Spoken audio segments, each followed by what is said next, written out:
Chapter 1 is about thriving in a digital, social, and mobile workplace.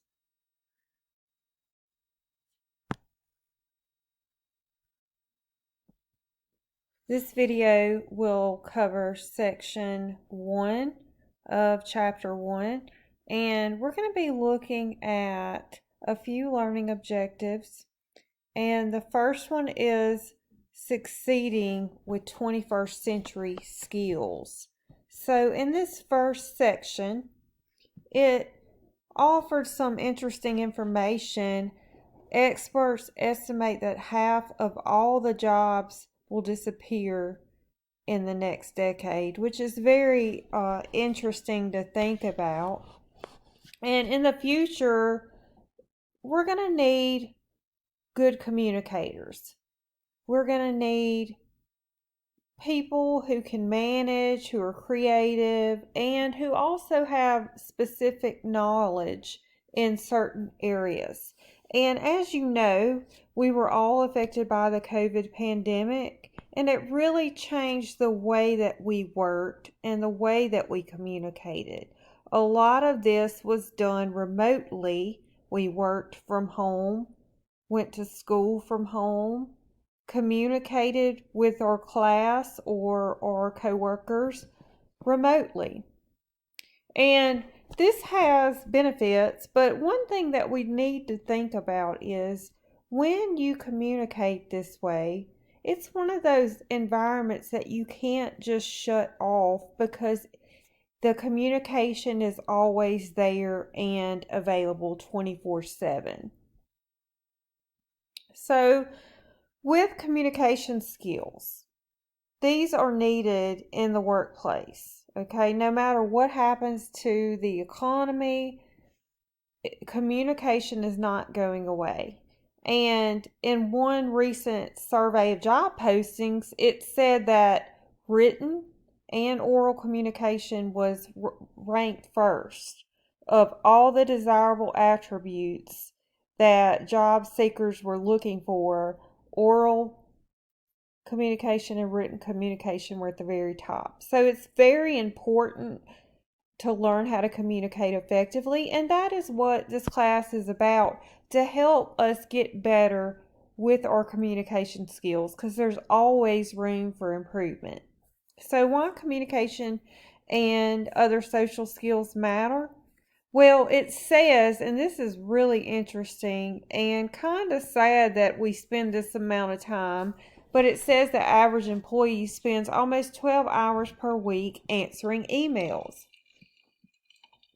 That's 12 hours at the office and then another 5 hours from home. And I will say, as an instructor, and my husband is an instructor too, and I will say that, we're always answering emails.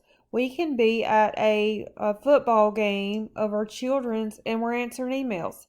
We could be traveling to a game, and why I say that is because with 3 kids, we're always traveling to games.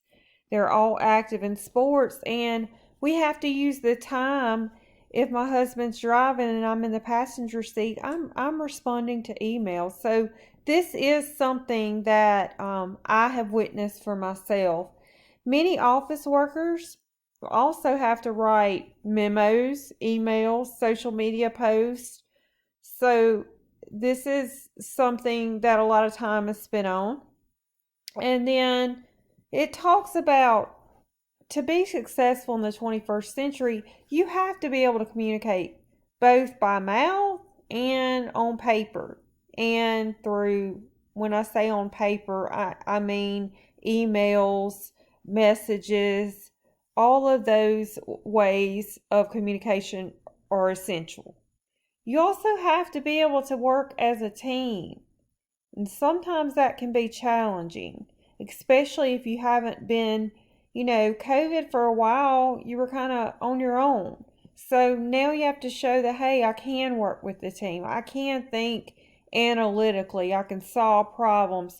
And then also this new one, media savvy. That's very important because that is where our future is headed or is already there. And then also transferable skills. You have to have those. And if you can communicate, if you're a good communicator, you're going to be able to be successful even in the changing times, like with COVID, if you can communicate.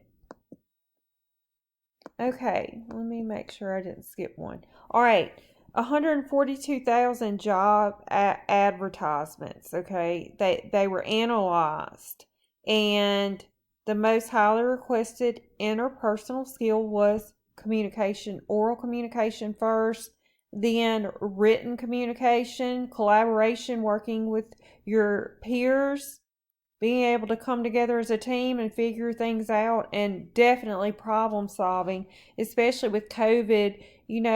If you're an employee, you're trying to help figure out how are we going to do this? How can we do this process from home? So those skills came in handy when the COVID pandemic hit.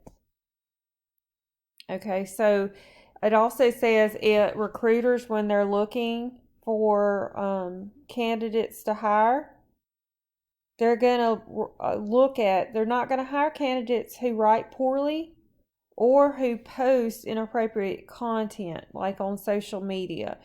So with that being said, something to think about is review your social media posts you made in the last week. If you don't use social media, you can evaluate a Facebook page or a Twitter account. And I want you to think of yourself as a brand. What are you projecting? Are they good qualities, or are they bad qualities? Because if they're bad qualities, you're probably not going to be hired. If your posts are always negative, no employer is going to want to hire someone like that. If an employee knew nothing else about you, what might they assume by looking at your social media post? I thought that was interesting. So when you're putting information out there, think of yourself as a brand. All right, let me find where we were. Okay. Employees work remotely and they depend on digital meeting tools. So IT departments have been very busy over the past couple of years, and techs, but they're going to have to be able to work with people and communicate. All right, this is interesting. Half of the employers say new hires are not workplace ready, mainly because they can't think critically and they lack reasoning skills.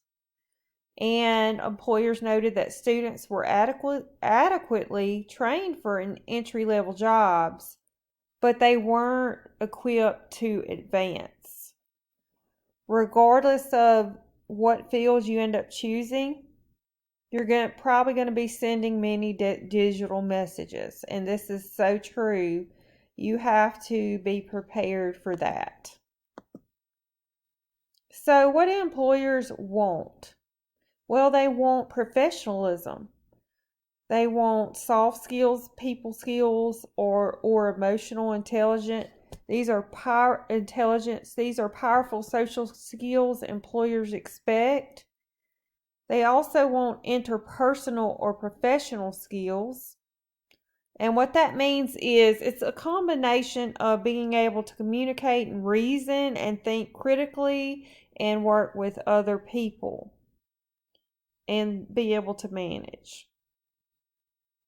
So you really need to work on your image when you're trying to get the job that you want and be as professional as possible. And this is something that you can continue to work at to get to that level. Keep working. Okay, what about college education? What about the benefit of that? It says fewer than half adults in the U.S. have confidence in higher ed. But the statistics say that college graduates earn more and they suffer less unemployment and they have the ability to choose from a wide range of jobs. So this is something to think about. I'm not saying college education is required, but you need to have some kind of specialization. And it can be in something career technical, or it can be in other areas, but you need to have a trade or a degree. And graduates with bachelor's degrees and higher, this is interesting, earn nearly 3 times as much as people with less than a high school education. And these graduates are more than 3 times less likely to be unemployed.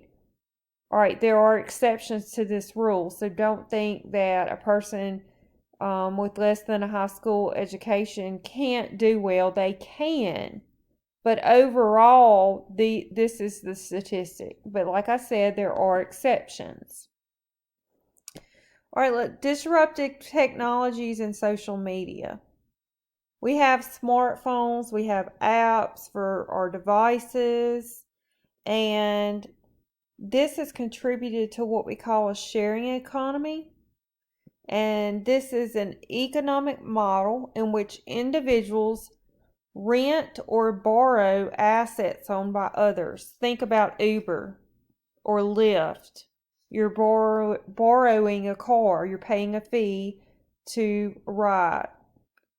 And businesses are unlikely to thrive without digital media. Digital media, there is a high need for that if you are running a business.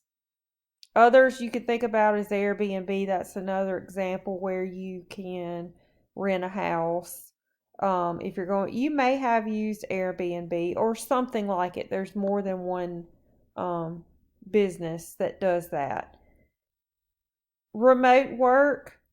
All right, since the COVID pandemic, 66% of employees work from home at least part-time. So this has kind of blurred the line. When you work from home, it blurs the line. I work from home, and it's hard to decide, to switch from work to doing things at home like laundry, cleaning. There's got to be a balance, and sometimes it's hard to balance both when you are at home. And it says employees work long hours and without extra compensation, and receive short paid vacations among their international counterparts. And experts caution that digital overload is a major stressor leading to burnout. Okay, and then it talks about collaboration in teams. So it talks about ad hoc teams. These are project-based teams. And our future gig economy may rely on free agents who will be hired on a project rather than just a traditional full-time job. They will be hired for a gig or a project. You may see a lot more of that in the future. And then you can read about flattened management layers and global competition. And then emphasis on ethics. Be sure to read emphasis on ethics. And then I want to end with this knowledge check. Blank or Powerful Social Skills Employers Act. Okay, so I want you to read those. I want you to pause this, read those, and see if you can answer knowledge check 1. And let me know if you have any questions about section 1.